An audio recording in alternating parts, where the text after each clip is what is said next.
It's Joey from Loofs, and on June 24th, we had a virtual tasting with Ron Washam and Justin Seidenfeld from Rodney Strong. It was awesome. We had a great time, tasted a lot of good wines, and they were kind enough to let us actually post it so people who weren't able to join us on the Zoom virtual tasting can watch it on our YouTube channel. How cool is that? So thank you, Ron. Thank you, Justin. Also, thank you to Patty from Rodney Strong, and Jay and Tyler, too, from Carolina and Martinetti. So here we go. Have fun, guys. And happy to have you all here out there in Cape Cod. This is Cape Cod. Seidenfeld, our director of winemaking. So between the two of us, we'll chat about these wines. Feel free at any point to put a question in the chat room, and we'll get to it when we see it. And, you know, just basically, if you opened all 4 bottles, great. If you didn't, taste the ones you want with us, and then we'll talk about all 4. So it's pretty simple. We have fun doing this. We're out here outside on the terrace at the winery. So we can look out here and see our beautiful vineyards. And it's about 90 degrees right now. It's 4 o'clock out here, and it's just picture perfect out here. It's just a beautiful day. Pretty epic weather today. Yeah, it's just gorgeous. So we're not too unhappy about being here right now. So we'll spend the next hour with you or so and see how this goes. First, we like to always give everybody a little background on the winery because Rodney Strong is one of the seminal figures in the history of Sonoma County wines. Very few people on his level of importance in terms of the history of the county. So we're proud to have him as our founder. He made his, as a young man, he was a very successful dancer. A great athlete. He played high school football, and then he fell in love with dancing in high school when he did a play and had to lift girls and spin, and he thought, hey, this is kind of fun. And he fell in love with dancing. He started to take dance lessons secretly because it was 1945 and he was on the football team, and being in the dance was not the thing he wanted to be known for. He got out of high school and he went to college. And after a year in college, he said, I don't want to be doing this. And he went to New York and got picked out of a cattle call for dancers by the likes of George Balanchine, one of the great dancers and choreographers ever. That's how much talent he had. So he became a very successful dancer. Eventually ended up choreographing at the Lido in Paris, and from there decided he wanted to make wine. He fell in love with wine. He started working harvests at some chateaus in Bordeaux, and completely fell in love with winemaking. Then consequently came to Sonoma County, started making wine in 1959, moved to this property where we are. He bought this property in 1968. Opened the winery where we're sitting, was built in 1970, opened in 1971. There wasn't a lot out here winery-wise in 1971. It was really just kind of Italian Swiss colony and Fopiano and Gallo, and that was about it around here.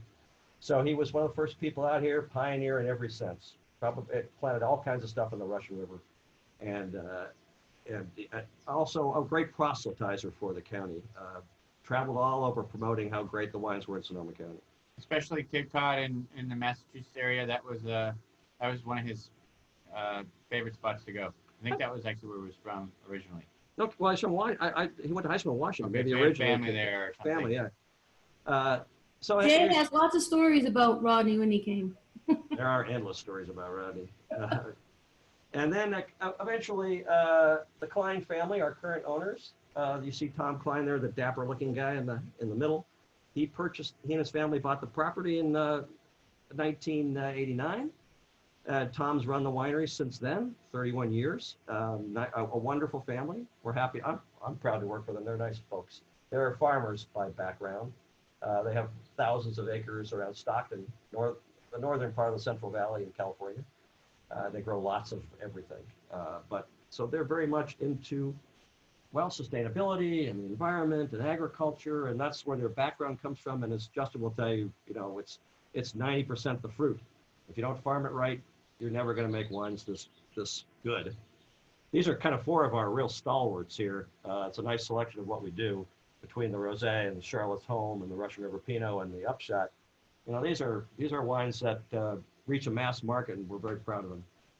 Rod was the innovator, and Tom and Justin are very much following in those footsteps. That's what's fun. This makes it a fun place to work for me, an old sommelier, recovering sommelier, by the way, one day at a time. We see a beautiful square tank picture on the left. Those are square tanks. We have the largest. Well, I think there's a bigger one now. Is that right? There is a bigger one now. But originally, when this was put in, it was the only one in the country, I believe. Only one in the world. The only one in the world. And Justin, along with scientists at UC Davis and the stainless steel folks, pretty much invented these beautiful square tanks. Amazing facility. That kind of innovation is what we're known for, as well as any new toy that comes along that helps make the wine better. So optical sorters, rotary barrel fermenters. Justin's always up to something. He created everybody's doing things in eggs these days, right? Cement ones normally. Well, Justin he has a half cement, half stainless steel one, which is pretty cool. Half oak, half stainless. What'd I say? Cement. Half cement, sorry. Half oak, half stainless. But it's an egg. What do I know? It's cool. It is cool. It is cool. Yeah. It's cool looking, and then if it's not that big, right? It's yeah, big. it's about this big. It's shorter than a person. It's a 500-liter egg, so it's maybe 4 feet tall. And if he likes the results and the owner likes the results, you're going to get really big ones. Yeah, we're tentatively going to get 3,000 liter ones, which will be about 8 feet tall. If we Cool. This trial was done. We designed it and had it built for us, and so we did an experiment this last vintage. And initially, the experiment was supposed to be presented at 3 symposiums across the world. One here in Napa, one in South Africa, and one in Burgundy. I think we know where this is going. Yeah, but all those got canceled. So at this point, other than myself and Cooper, who built the egg for me, nobody's really seen the wine yet. Right. Well, it's just getting better. Yeah. Yeah. And also, the pride of the winery is our newest vineyard, which is above Lake Sonoma, goes up to 2,000 feet. A gorgeous 200-acre property we call Cooley Ranch. That's that's just a fantastic, going to be one of the great vineyards in California. It's almost there already, but it's that kind of spectacular place. So we're very proud of that. That was a very long, costly project, but at the end of the day, it's about the wine and the quality and forward thinking and thinking long term in the wine business. Because if you don't succeed. So with all that behind us, because it's a fascinating place. Rodney really was an important figure and a character. So we celebrate him as much as we can. Let's start with rosé. This is the 2019, relatively new to the neighborhood, but I think I was telling Justin before we went on the air, I literally had this with dinner, 2 nights ago, I think it was. And it was fantastic. I had some roast chicken. My wife roasted some chicken with some herbs on it, and I had some leftovers from a show we done, and I said, let's try this with the chicken, it'll be good. And my wife was skeptical, but it was great. So it just was perfect with it. The acidity is so good. So I'll let Justin talk now, because he's here too, about how good this rosé is and how he makes it. It's really good. Okay, can I go home now? Yeah, he's out. Bye. No. Stuck with me the rest of the show. So this is our 2019 Russian River Valley Rosé of Pinot Noir. And this is a wine that I really love to make. Actually, the backstory behind our rosé is I made it without permission, and I actually almost got fired over making this wine. Because I made it for the first vintage I made was a few years back. I only made 157 cases worth of wine. And I was training the tasting room. But not from Pinot Noir. Not from Pinot Noir. I made it actually from Malbec. It was good too. And I was training the tasting room on how to sell it, because we were going to sell it at our concert series that we host every summer here. And Tom walked in and said, "What the bleep is that?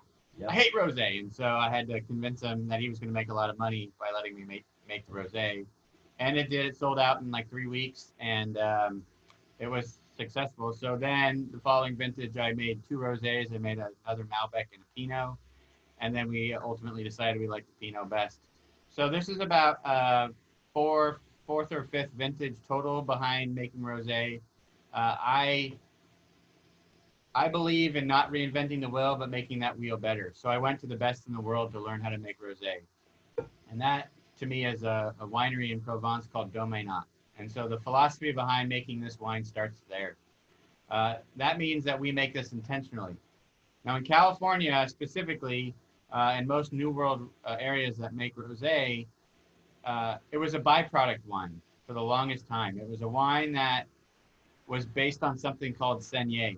And what Seigneur is it's the bleed off. And so you pick your grapes, say for our Russian River Pinot, and then in order to concentrate the flavors in that for that bottle of wine, we drain off some of that initial juice, so we get a little bit more intense flavor.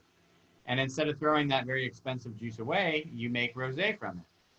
Now, the difference between making a rosé with that philosophy, which is a Seigneur-based rosé, versus an intentional rosé, which is what we're doing, is how you're picking the grapes and ultimately the finished product. Now, the very most important decision a winemaker makes every year for any wine we make is that picking call.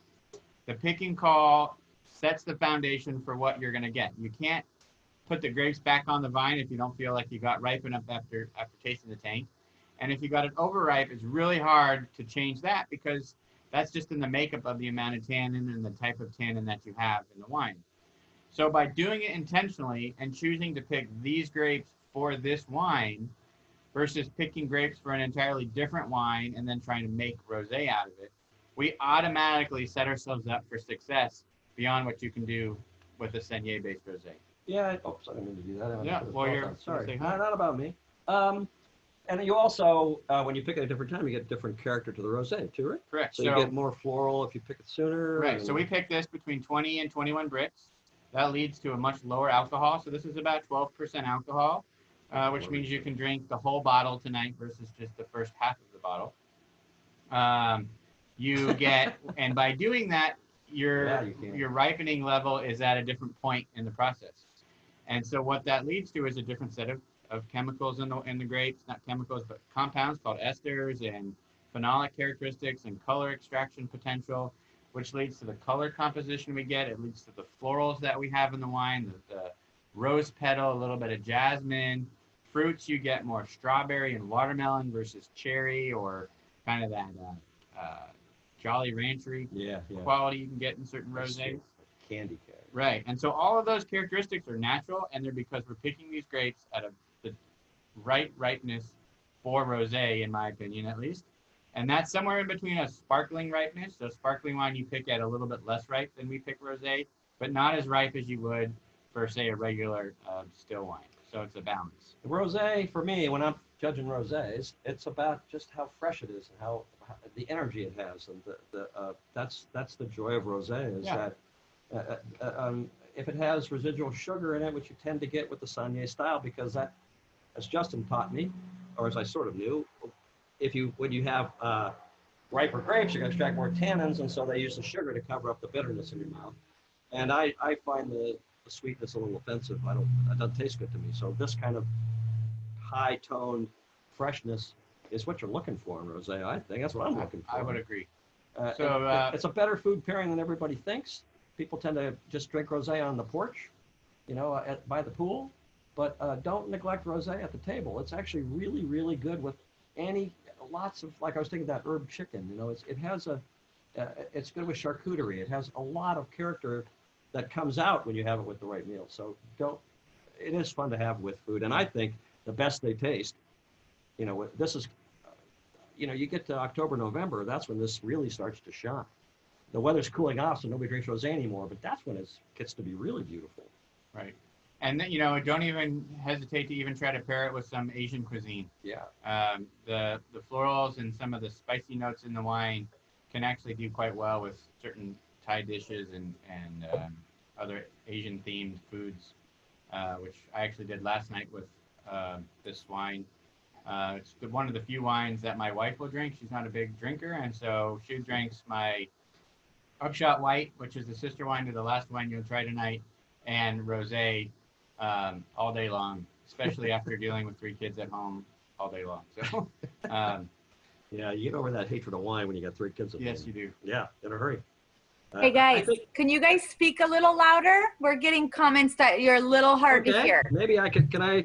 Is there a way I can turn the mic up? Thank you. Sorry. Does that make? Is it better with the volume up a little bit more? Does that sound better? Can you hear us better? That helps or no? Tiny bit. Yes. Yes. Okay. Well, we can turn a little more. But we'll talk. We'll speak up a little. No, the front's the same, I think. We're low tech people here. We don't know what we're doing. We're wine guys, not tech guys.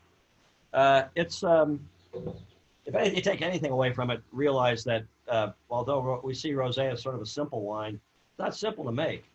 It's very complicated to make. So Justin's done a great job on this one. I really like these wines a lot. Okay, he's fooling with the mic now. So there you go. He turned it up there. See? Somebody here knows what he's doing. Okay. So I can't see any chat room questions if there are any at this point, but that's okay. If you have questions, we'll get to them. Alyssa can interrupt us or Patty, and we'll answer any questions that show up. So we'll move on to the gorgeous Charlotte's Home Sauvignon Blanc.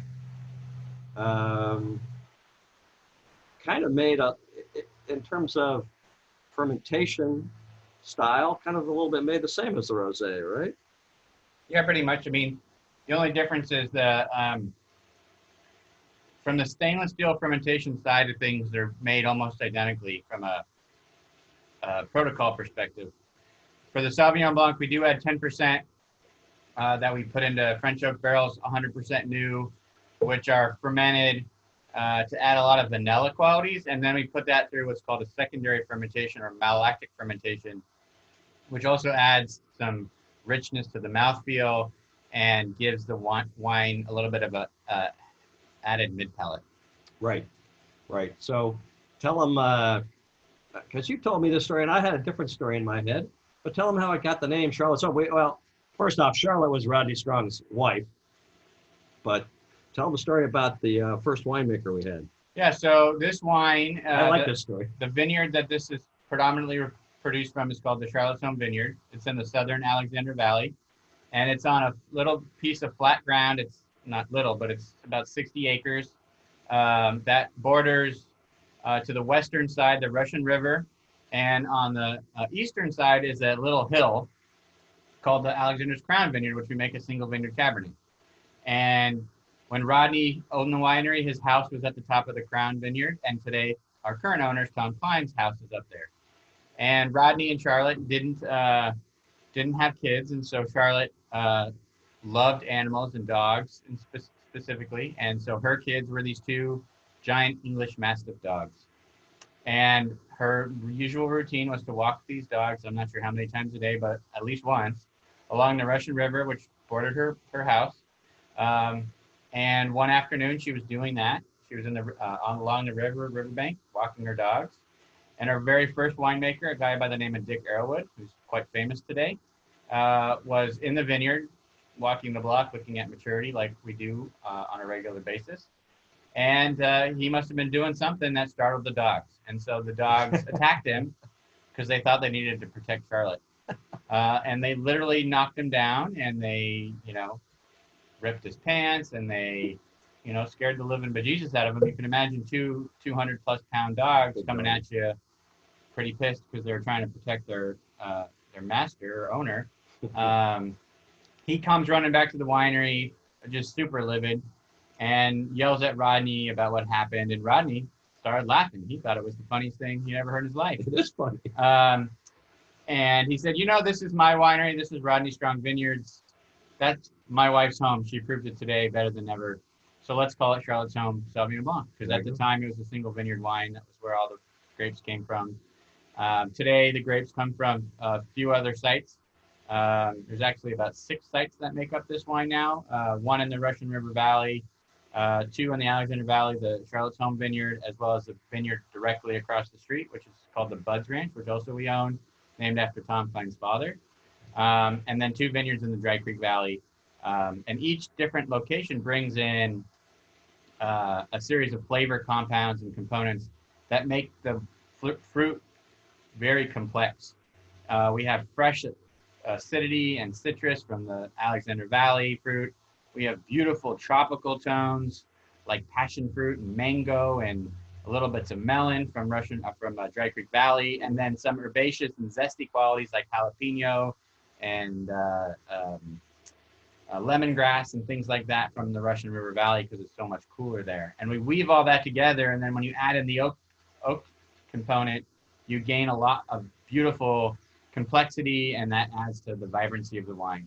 But yeah, so Dick was super pissed about what happened. Rodney actually rewarded his wife for what happened by naming the wine after her.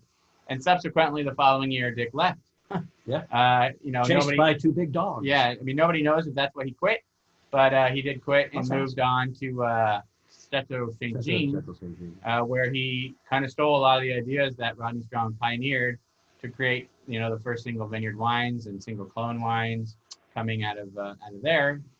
Borrowed. borrowed. Didn't steal it. Yeah, it's sort of. it's like writing. It's like movies. It's flattering. It's flattering. They borrow it. They steal your furniture. They steal your TVs. They borrow your ideas. Yeah, so we've been making this wine longer than I've been alive. I like to say that we've improved upon it year after year, and now it's a consistent 90+ point wine across the board. And one other really cool tidbit, and this actually applies to both the Rosé and the Sauvignon Blanc. It came up on Monday in a tasting, and I've had a couple questions about it since, so I figured I will elaborate. Okay. So one of the cool characteristics behind both these wines is that we ferment them at very cold temperatures, about 50 degrees Fahrenheit. And the reason that we do that, well, there's two reasons, but the main reason that we do that is to keep the naturally produced carbon dioxide from fermentation inside the wine, in solution. It doesn't volatilize off and blow off into the atmosphere. So when you ferment anything, wine, soy sauce, beer, whatever it is, there's really three main byproducts. There's heat, there's carbon dioxide, and there's alcohol, which is why we're fermenting in the first place. So when we ferment it at like a red wine at, hotter temperatures, a lot of those heat goes away and the carbon dioxide goes away. And so you lose the benefits of that. But by fermenting it really cold and really slow, we get all that to stay intact. And we also put it in the screw cap to keep all that beautiful freshness in the bottle. Now, the reason that's important is because when you take this cold wine, hopefully you chilled this down before you drink it, either the Rosé or the Sauvignon Blanc, and you pop that screw cap, and you might actually notice that there's bubbles in the wine when you pour it in your glass. You're gonna get this beautiful sense of zingy intensity when you put that cold wine in your warm mouth, because as soon as that happens, you automatically effervesce and release all that carbon dioxide. That temperature change makes it explode. And when you do that, you get all these awesome flavors, but you're also putting your body through a very, very mild amount of pain. You might not realize it's pain, but it is. And when your body experiences pain, hurt me. Yeah, your brain automatically releases a chemical compound called serotonin that makes you feel good. So imagine getting a nice back scratch from your significant other or yourself, or you got a head, scratch your scalp or whatever it is. That sensation of scratching your back or your skin, that's releasing that joyous feeling of that back scratch. That's, again, releasing serotonin and making your body feel good and making you happy. So you're actually happier drinking these wines than you are if you don't drink these wines. So whenever you're not happy, you should be drinking these wines, and it'll make your day better. See, here I thought the alcohol. And there's actually science to back that up. There's science. Yeah. Nah, we don't care about we science. We follow science. Nah, science is out. Making stuff up is in. Guys, did you see that one question from Linda? Okay. So perfect. I'm not a big fan of New Zealand Sauvignon Blanc because of the grapefruit flavor. I usually find less grapefruit in California or France. Is that the case with your Sauvignon Blanc? Correct. Yes, absolutely. So the grapefruity characteristic is caused by the temperature. So in New Zealand, it's much cooler than it is in California, and then typically the Sauvignon Blanc in France is coming out of the Loire Valley. So also cooler. Yep, a little bit cooler, but not as cold as New Zealand. And so what you're getting is less ammonia-based compounds, which is that grapefruity quality, or some people describe it as cat pee. And so we do have a little bit of that zesty lemongrassy quality because we do have about 10 to 15% Russian River Valley, which is a pretty cool climate, but not to the same level of cool temperatures that you would find in New Zealand. Yeah, so I wouldn't say it's absent from California or France strictly. It's pretty common in New Zealand, but in California, I don't see too many grapefruity Sauvignon Blancs. That's pretty unusual. Once in a while, and again, it's temperature. Yeah. Yeah, So so- like some of the stuff down in the Templeton Gap down in the Paso area, that's really cold down there. Maybe Mendocino, really kind far stuff reaches sometimes. of Russian River way out on the coast. I know Mary Edwards grows some Sauvignon Blanc out there that can be quite grassy and grapefruity, and that's just due to again temperature. There's really two important things that we look at when we make wine and grow grapes, and that's how we dictate where the right places are to do those and the protocols in which we want to follow. And those involve time and temperature. It's the same thing any great chef is going to talk about. Time and temperature is of the utmost importance. Or like when you drive by a bank, they always have time and temperature. Right, time and temperature. That's what counts. Right. So if it's the temperature is going to dictate your final fruit profile and mouthfeel characteristics of your fermentation and your quality, and the time is going to allow for things to be kept intact, or if you want them to dissipate, you can change your pace at that point. So we just had a question because we know there's a lot of folks out there watching us, and we appreciate when you ask when you don't know something. Someone had a quick question: is what is malolactic? So what malolactic is there's two types of fermentations that we go through when we make wine. The first one is the primary fermentation, and that is where the yeast eat the sugar and produce the alcohol and the carbon dioxide and the heat, right, that I just described earlier. After that process is completely finished, we then add a bacteria, this time instead of a yeast, to do a secondary fermentation. And that is called malolactic fermentation. And what that is we're chewing up malic acid, and the byproduct of doing that is it's creating lactic acid.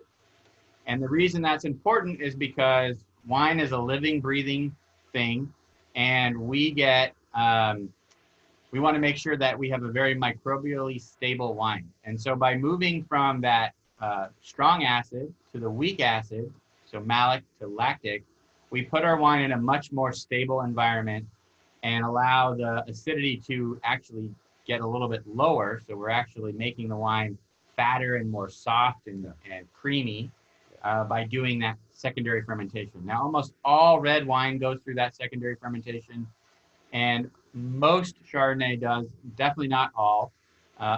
Usually unoaked Chardonnays do not go through malolactic fermentation. And, I make one Chardonnay that's about 40%. About 40% of that does not go through because it adds freshness and vibrancy to the wine because we have more acidity. But that's what malolactic is. It's a secondary fermentation that's allowing that wine to become a little bit more stable and a little less acidic to make the wine more soft and creamy. Yeah, when you think malic acid, you think like biting into a green apple. That sort of tartness. Yeah. And you convert that into something that's completely texturally very different. And as you said, not as high acid, changes the whole environment for the wine. We do not do any stainless Chardonnay. There's a question. We don't do any pure stainless Chardonnay. So our entry-level Chardonnay is about 60% barrel fermented, 40% stainless steel fermented. And so we do that because that wine is really designed to be a very approachable, very fruity, light-bodied Chardonnay. So that stainless steel portion, which does not go through malolactic fermentation, keeps that freshness and vibrancy really awesome. And that's in that wine in particular, we get a lot of tropical characters and a lot of fun pineapple-y type thing, and all that's from that stainless steel non-malolactic component. And I'm living in Cape Cod, and I've got, I'm thinking about oysters. I'm thinking about drinking this with them. I think this would really be good. It's got the acidity and also has some character to it. With the right kind of sweeter type oysters, I think it'd be a knockout. I haven't done it because I don't grow oysters at home. I told my wife to plant some, but they don't work. But and other than that, Sauvignon Blancs are wonderful with, goat cheese is the classic for a cheese pairing. Depends. This would work. I don't know. Sauvignon Blanc's a pretty versatile. Any sort of nice fresh fish, not too oily a fish, but something in between. Just gorgeous stuff. So there was two questions. Does the stainless steel make it sweeter?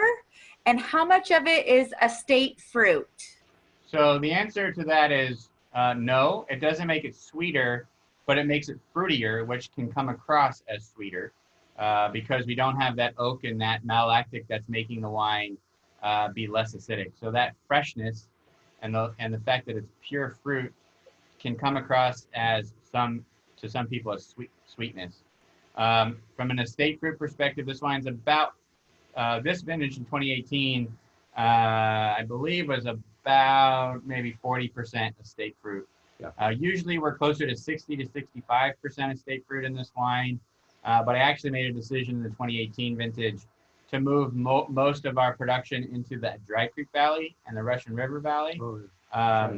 And so this vintage was the first of all of our Sauvignon Blancs where Dry Creek became the largest sourcing location behind the Charlotte's Home Vineyard in Alexander Valley. So it's now just about 40% estate fruit from the Charlotte's Home Vineyard and the Bud Ranch. Yes, this is delicious. It's just a nice wine. Let's move on to some red wine, some Pinot Noir. I love Pinot Noir. Who doesn't love Pinot Noir? I like wine, and sort of the genealogy of wine is interesting to me because this is fairly recent stuff in the wine business. So Pinot Noir is one of the oldest varieties that we use, that we make wine from still. It's thousands of years old. They think it's about 2,000 to 25 years old, Pinot Noir. Very old variety, as opposed to Cabernet, which they say is about 350 years old. So Pinot Noir crossed with particularly Gouais Blanc, an old variety that's basically extinct, to create many of the great varieties that we love now. So Pinot Noir is arguably certainly one of the most important grapes from a genealogical point of view. Very important variety. And that's consequently, it's old, and so it's kind of challenging to deal with, just like me. I'm kind of the same way. This 16 Russian River, we're sitting right near all these vineyards. We're not far. We're probably within 5 miles of all of them, right? Yep, everyone. Yeah. So this, to us, it's like we're here every day. So to us, this kind of tastes like home. But let's talk a little bit about this great Pinot. And tell us what you have to say about this. Yeah. So before I do that, there was a question I saw. I sort of came and went. Alyssa, maybe you can read it back to me, but it had to do with the pH of the soil.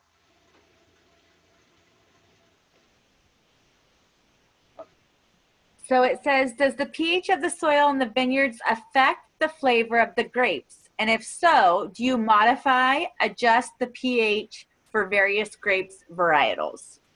So the answer is not directly. I know that's probably not the clearest answer that you want, but soil really helps us grow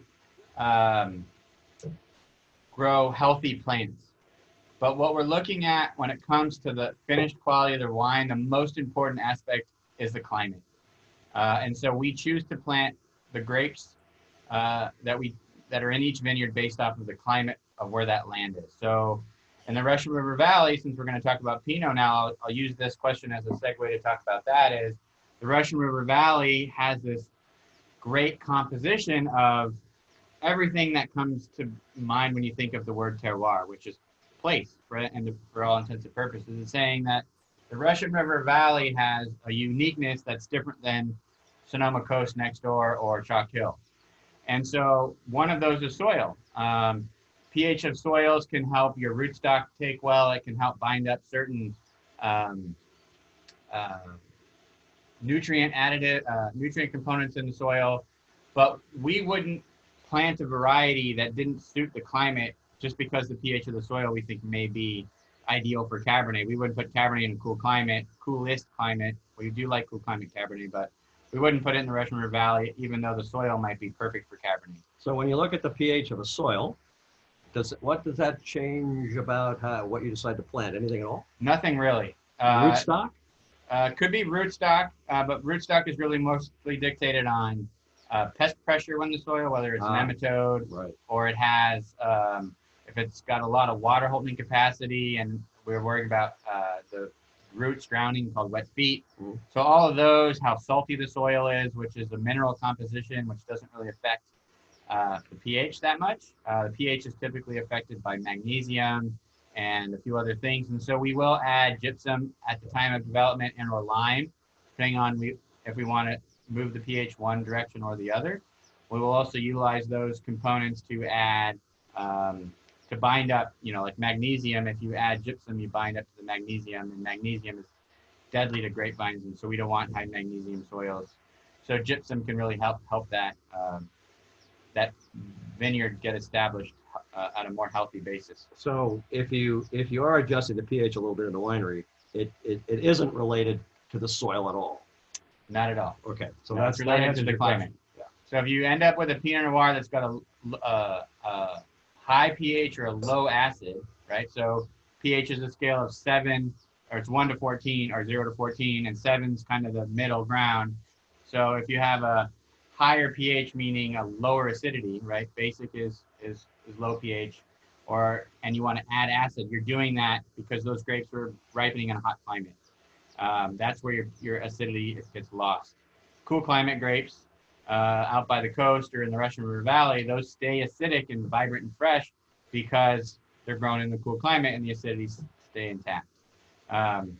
So hopefully that answers your question. If there's a follow-up, please ask it, and I'll try to elaborate further. Looking at that picture reminds me that they're pretty sure the name Pinot Noir came from the fact that Pinot means pine cone in French.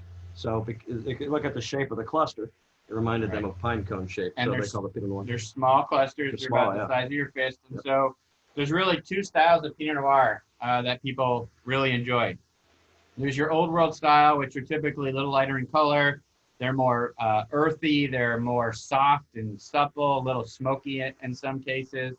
And then there's some new world style Pinot Noirs that are vibrant.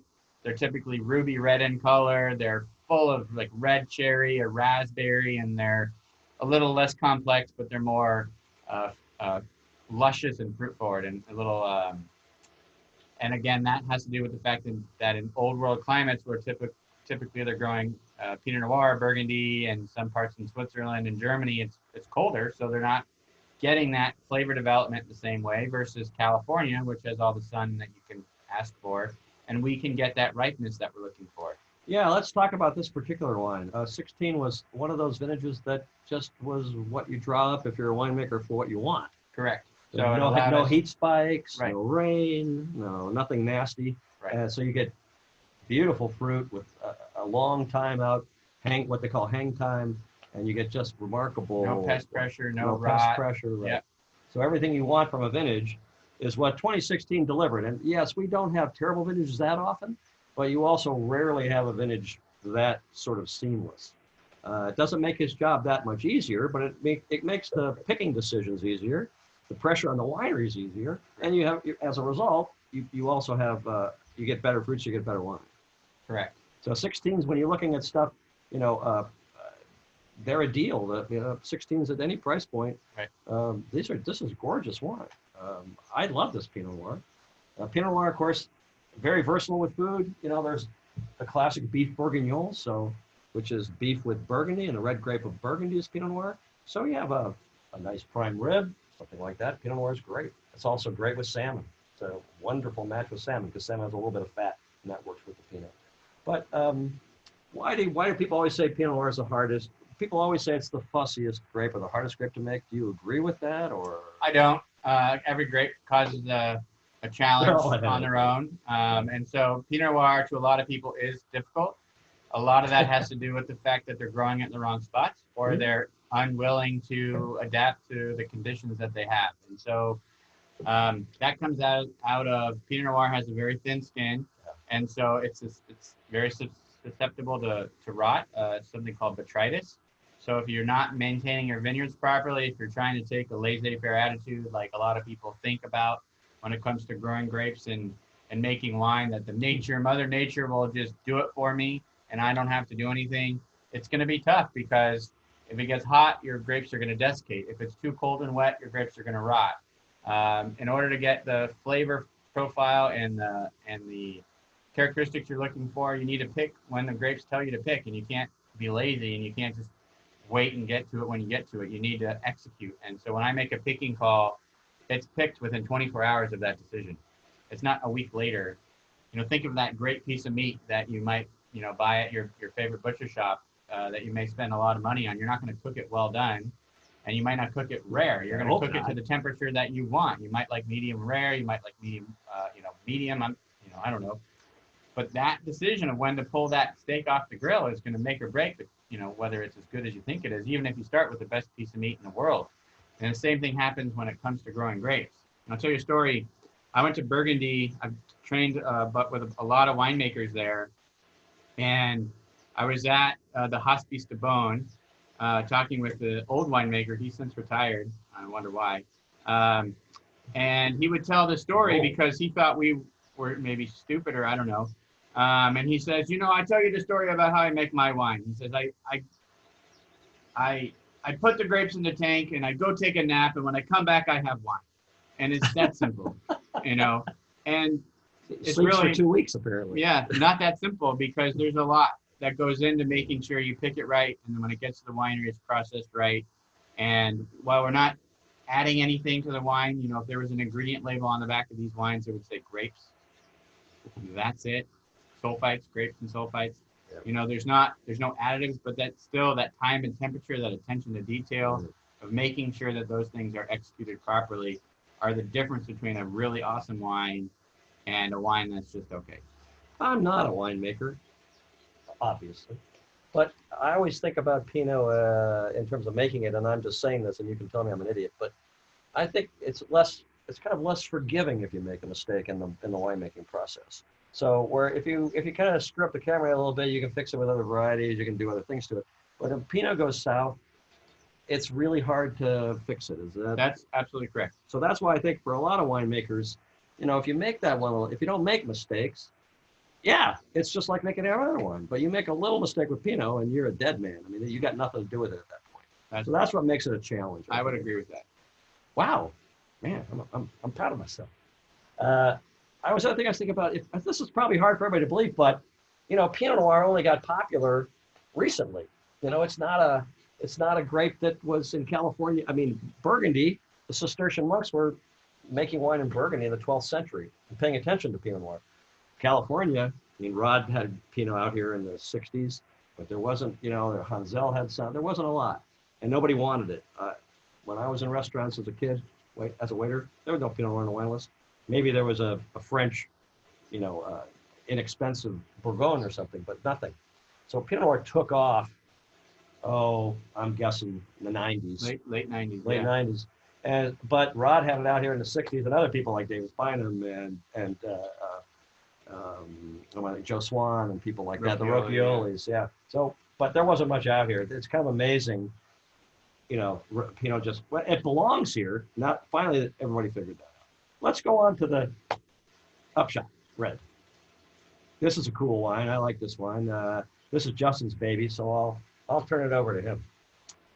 So this is Upshot.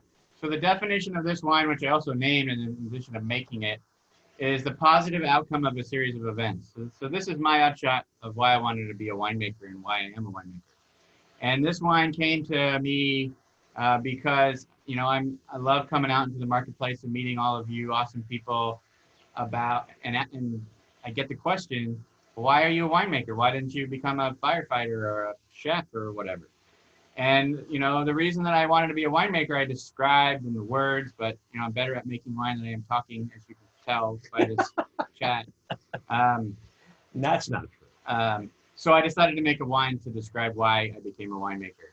And so all of these varietals mean something to me in a passionate way, right? Yeah, I know you love Merlot.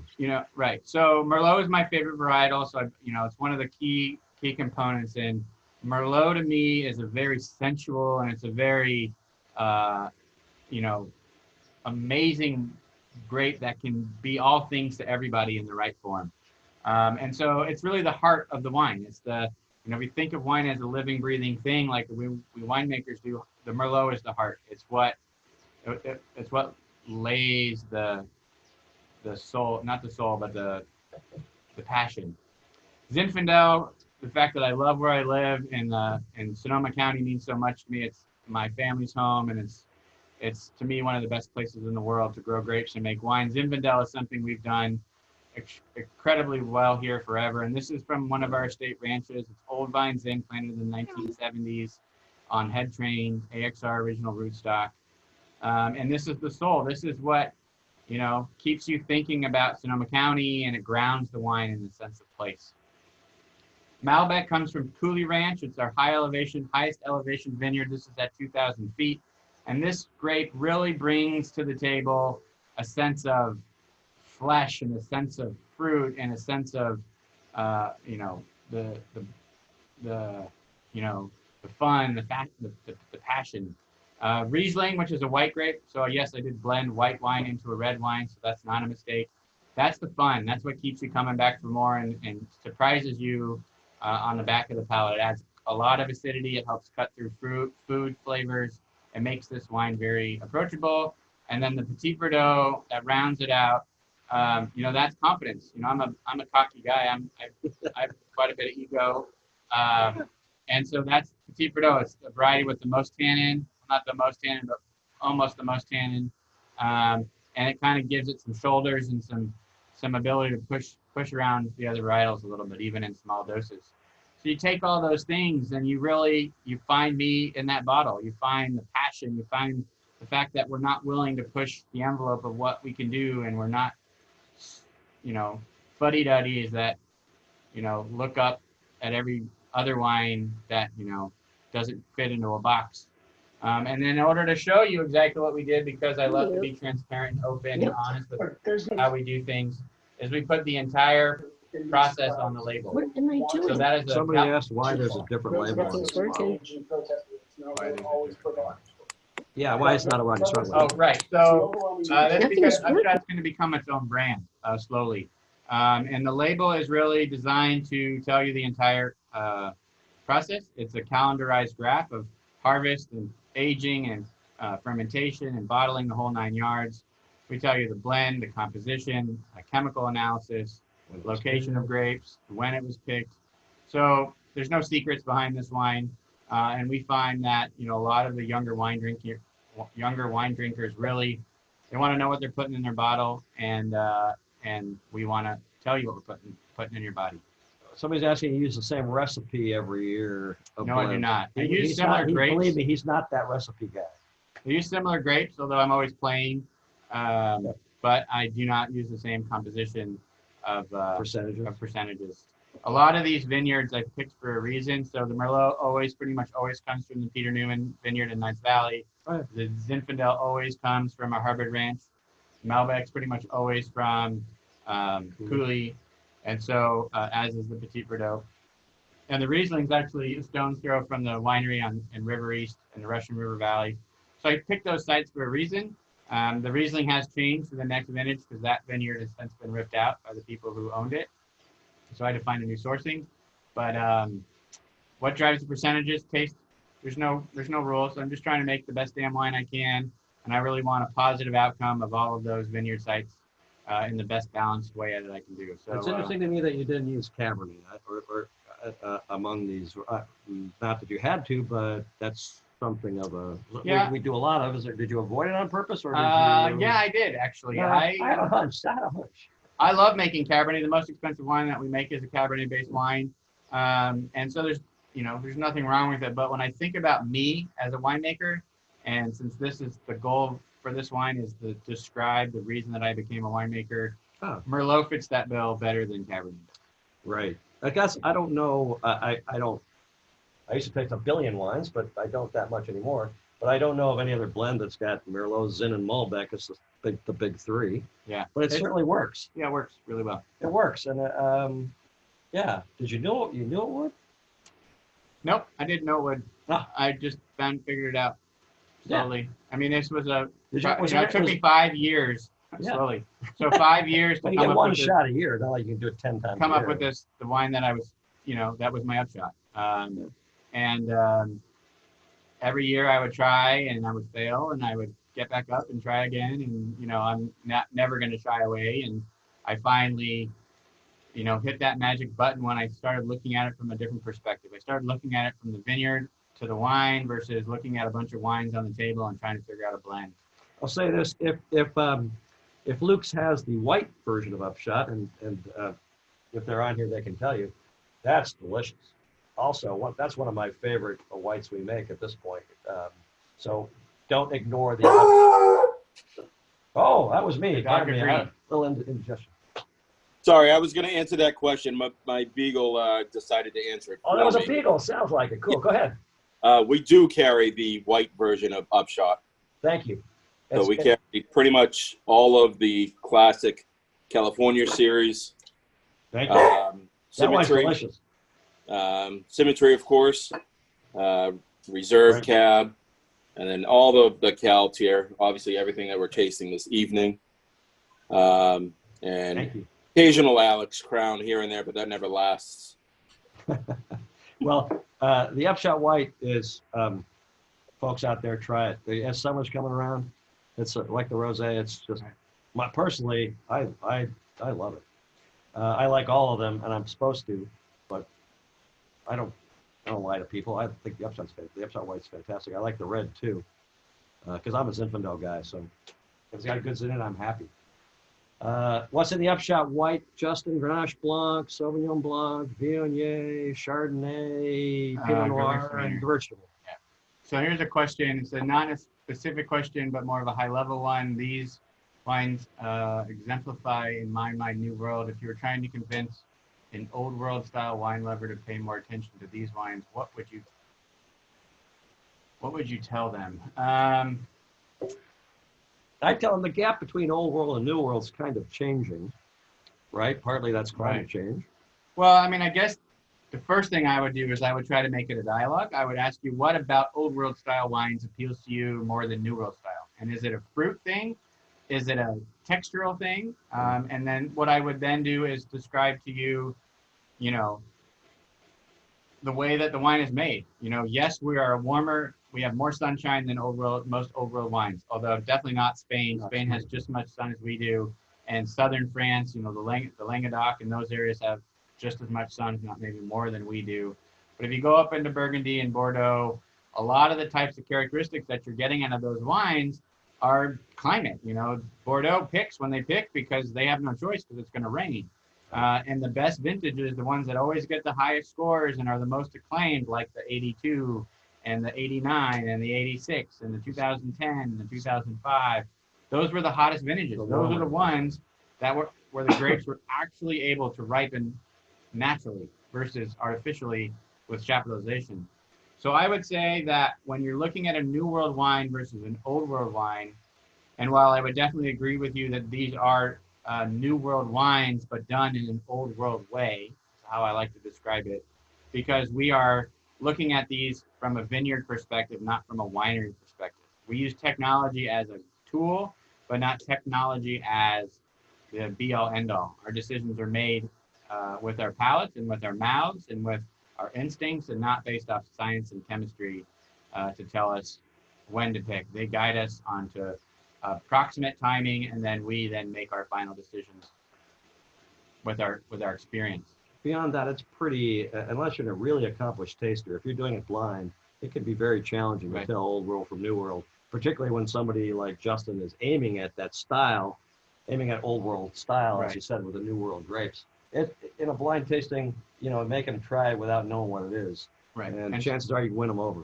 And I would say the Pinot Noir is a great example of that. So in the Pinot Noir that we had today, granted the 16 vintage was plenty warm, so it got fully ripe. But we use a combination of Old World style clones. They're called heritage clones. They're coming from they're suitcase clones that are illegally smuggled in, whether it be Carl Wente or Louis Martini, 100 years ago, or they're named after the place where the cuttings came from, like Pomard. And those clones really exhibit a lot of those New World characteristics that people like the mushroomy and the earthy characters.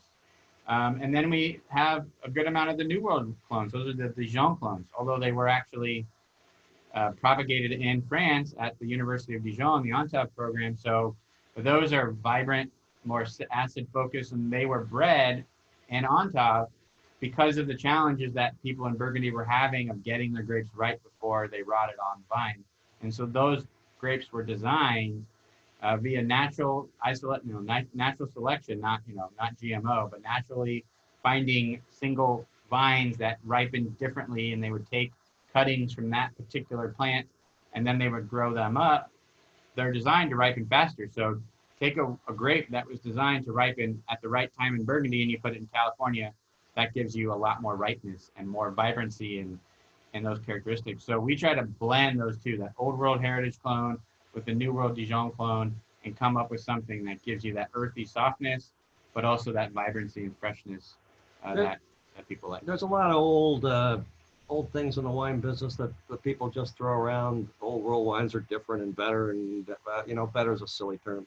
But the biggest lie in the wine business in some ways was that California wines don't age as well as old world wines. That there's no truth in it.